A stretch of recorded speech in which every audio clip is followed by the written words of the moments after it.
It's Football Weekly, the digital edition. Jake Plummer, Rick Neuheisel, Mike Am with you. The good news is Washington won.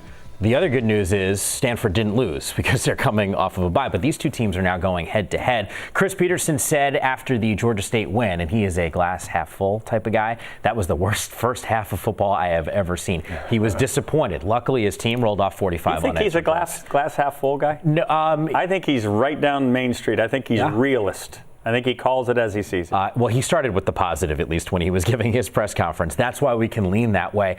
His team had some problems in that first half. How concerned are you that Stanford potentially can just roll over them based off of their performance last weekend? Well, I think two things. Number one, they were thinking about Stanford when that game started, and that was the problem. They did not give Georgia State nearly enough respect and did not play that first half like a Washington team's supposed to play. They found their rhythm in the second half and got rid of the Georgia State program with dispatch, but that is a coachable moment. Chris Peterson will get their attention, and this is the game they've been pointing forward to since the season began. I mean, Hawaii, Eastern Washington, Illinois, Georgia State have not pressed the excitement buzzer. This one does. And the Husky fans, like the Husky team, will come in earnest and they will be ready to play. Good point, Coach, as the students weren't even really out for this Georgia State game. So as a player, you love to see your student section full. You love to see your fans out there. But all in all, you're playing for your team. This game is going to be easy for them to get up for. If they don't come out fast, they're going to learn right away they don't belong there. But they got to start throwing the ball down the field some. They can't average 5.7 yards. They got to get it downfield against a tough, stout Stanford defense. Some concerns. John Ross didn't play last week. I know he's practicing. Hopefully he'll be at full speed.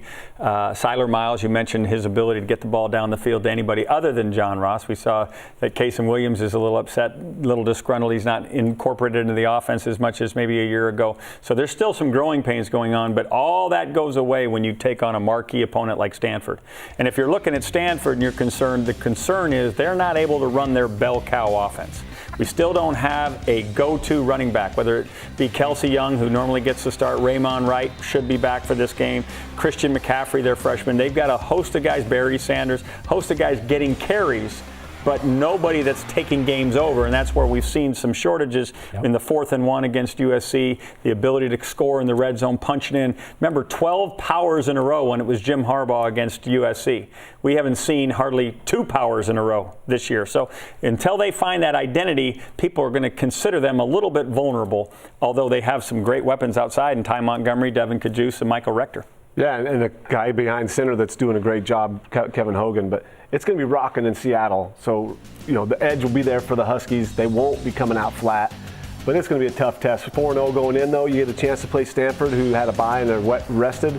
This is going to be a very physical, tough game. I think defensively, the Huskies have been able to create turnovers. That's going to be huge for them. Create some turnovers.